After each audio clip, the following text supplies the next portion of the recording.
Selamat bertemu kembali di channel Font TV. Sebelum kita masuk pada materi, dukung Font TV dengan cara like, komen, share, dan subscribe. Pertemuan ketiga, Pendidikan Pancasila, Sejarah dan Proses Penggalian Penyusunan dan Perumusan Pancasila, oleh Fonaha Hulu, Sarjana Hukum, Magister Kenotariatan, dan Dr. Pandapotan Damanik, Sarjana Hukum, Magister Hukum. Kita masuk pada pengantar-pengantar perumusan Pancasila. Dalam perumusan Pancasila tidak dapat lepas dari sejarah berita kekalahan Jepang, yang saat itu tengah menjajah Indonesia. Akibat kekalahan Jepang, Jepang ingin menarik simpati bangsa Indonesia dengan menjanjikan kemerdekaan pada Indonesia. Sejarah perumusan Pancasila. Pancasila sebagai dasar negara Republik Indonesia digali dari nilai-nilai agama dan budaya bangsa Indonesia. Sebelum Pancasila disahkan oleh Panitia Persiapan Kemerdekaan Indonesia sebagai dasar negara, nilai-nilai Pancasila telah melekat pada bangsa Indonesia. Bangsa Indonesia berpancasila dalam triprakara yaitu adat istiadat, religi, kenegaraan, pembentukan Badan Penyelidik Usaha-Usaha Persiapan Kemerdekaan Indonesia.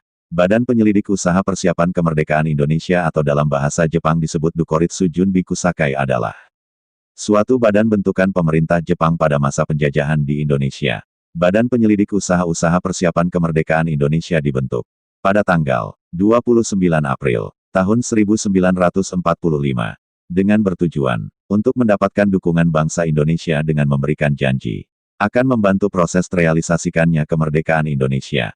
Badan Penyelidik Usaha-Usaha Persiapan Kemerdekaan Indonesia diketuai oleh Dr. Rajiman Wediodiningrat dengan anggota semula berjumlah 70 orang. Terdiri atas 62 orang Indonesia dan 8 orang istimewa Jepang yang hanya bertugas mengamati observer. Kemudian pada siding kedua ditambah 6 orang anggota dari Indonesia. Upacara peresmian Badan Penyelidik Usaha-Usaha Persiapan Kemerdekaan Indonesia dilangsungkan di Gedung Kuo Sangiin, Jalan Pejambon, sekarang Gedung Departemen Luar Negeri, Jakarta, pada tanggal 28 Mei tahun 1945. Upacara peresmian Badan Penyelidik Usaha-Usaha Persiapan Kemerdekaan Indonesia itu juga dihadiri oleh 2 orang pejabat Jepang, yaitu Jenderal Itagaki dan Letnan Jenderal Nagano. Pada upacara itu, bendera Jepang dikibarkan oleh Mr. A. G. Pringgodikdo. Kemudian, pengibaran bendera merah putih oleh Royohiko Masuda. Latar belakang pembentukan Badan Penyelidik Usaha-Usaha Persiapan Kemerdekaan Indonesia secara tertulis termuat dalam maklumat Gunseikan nomor 23, tanggal 29 Mei 1945. Sebab dikeluarnya maklumat nomor 23 itu adalah karena kedudukan Jepang yang sudah semakin terancam pada perang melawan sekutu. Dapat dikatakan kebijakan pemerintah Jepang sesungguhnya dengan membentuk Badan Penyelidik Usaha-Usaha Persiapan Kemerdekaan Indonesia bukanlah atas kebaikan hati yang murni, tetapi Jepang ingin memikat hati rakyat Indonesia untuk mempertahankan sisa-sisa kekuatannya. Selain itu, juga untuk melaksanakan politik kolonialnya. Sidang pertama Badan Penyelidik Usaha-Usaha Persiapan Kemerdekaan Indonesia diadakan di Gedung Kuo Sangiin di Jalan Pejambon 6 Jakarta, atau dikenal dengan Gedung Pancasila. Sidang dibuka pada tanggal 28 Mei 1945, dan pembahasan dimulai pada tanggal 29 Mei 1945. Ada 33 pembicara pada sidang pertama, yang membahas perumusan dasar negara Indonesia. Tokoh-tokoh nasional yang mengusulkan dasar negara Indonesia. Mr. M. Yamin, Profesor Dr. Supomo, Insinyur Soekarno. Rumusan dasar negara oleh Muhammad Yamin. Muhammad Yamin merupakan seorang sastrawan, sejarawan, budayawan, politikus, dan ahli hukum. Pada tanggal 29 Mei 1945. Muhammad Yamin mengusulkan dasar negara dengan isi sebagai berikut. 1. Peri kebangsaan. 2. Peri kemanusiaan. 3. Peri ketuhanan. 4. Peri kerakyatan. 5. Kesejahteraan rakyat. Pidato tersebut dia namain dengan asas dan dasar negara kebangsaan Republik Indonesia.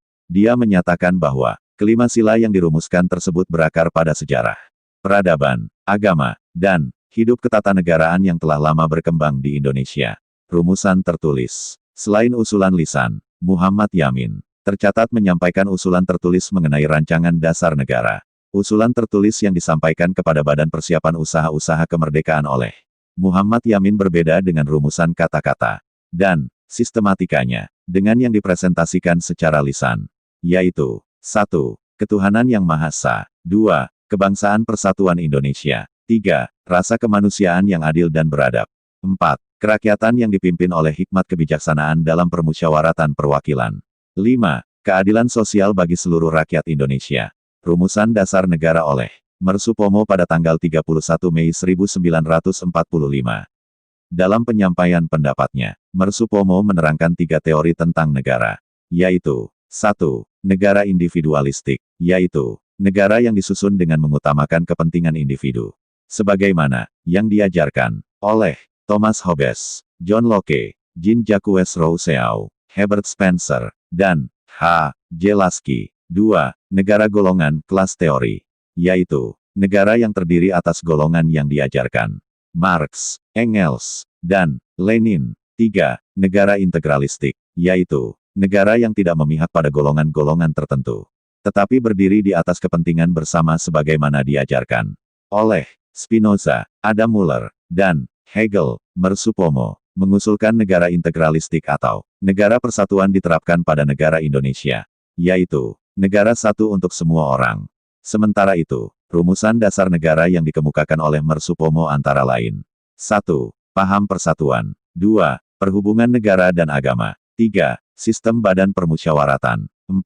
Sosialisasi negara. 5. Hubungan antar bangsa yang bersifat Asia Timur Raya. Insinyur Soekarno 1 Juni 1945. Insinyur Soekarno mengusulkan rumusan dasar negara yang diberi nama Pancasila. Rumusan dasar negara yang disampaikan oleh Insinyur Soekarno, yaitu 1.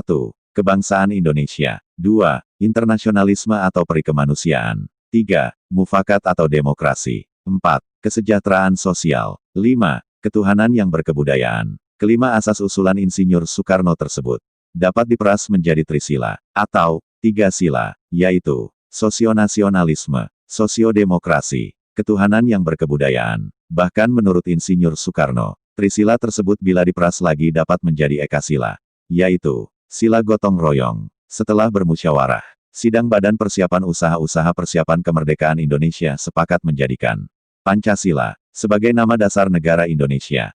Pada 1 Juni 1945, inilah ditetapkan sebagai hari lahirnya Pancasila. Panitia 9. Pada hari yang sama, tepatnya tanggal 1 Juni 1945, juga dibentuk Panitia 8, yang anggotanya berjumlah 8 orang, yaitu Insinyur Soekarno, Dr. Andus Muhammad Hatta, Sutarjo, A. Wahid Hashim, Ki. Bagus Hadikusumo, Otto Iskandar Dinata, Mer Muhammad Yamin, dan Mer. A. Maramis. Tugas Panitia 8 ini adalah menampung dan mengidentifikasi rumusan dasar negara pada sidang BPUPKI. Dari Panitia 8 kemudian diketahui terdapat perbedaan usulan dasar di antara golongan. Golongan Islam menghendaki negara berdasarkan syariat Islam, sedangkan golongan nasionalis tidak menghendaki dasar negara dengan syariat agama tertentu.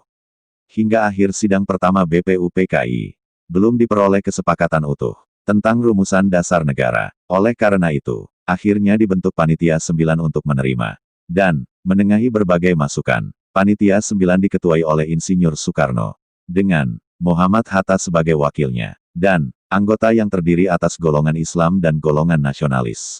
Antara lain, Mer Ahmad Subarjo, Mer Muhammad Yamin, Kiai Haji Wahid Hashim, Abdul Kahar Muzaki, Abikusno Cokrosuyoso, H. Agus Salim, dan Mer. A. Maramis. Tugas Panitia 9, menampung dan mengidentifikasi usulan anggota BPUPKI. Berdasarkan usulan yang masuk diketahui, ada perbedaan usulan tentang dasar negara. Golongan Islam menghendaki negara berdasar syariat Islam, sedang golongan nasionalis menghendaki negara tidak berdasarkan hukum agama tertentu. Dibentuk lagi panitia kecil, yang berjumlah 9 orang golongan Islam dan golongan nasionalis, yaitu 1. Insinyur Soekarno sebagai ketua, 2. Dr. Andus Muhammad Hatta, 3. Mer. Muhammad Yamin, 4. Mer. A.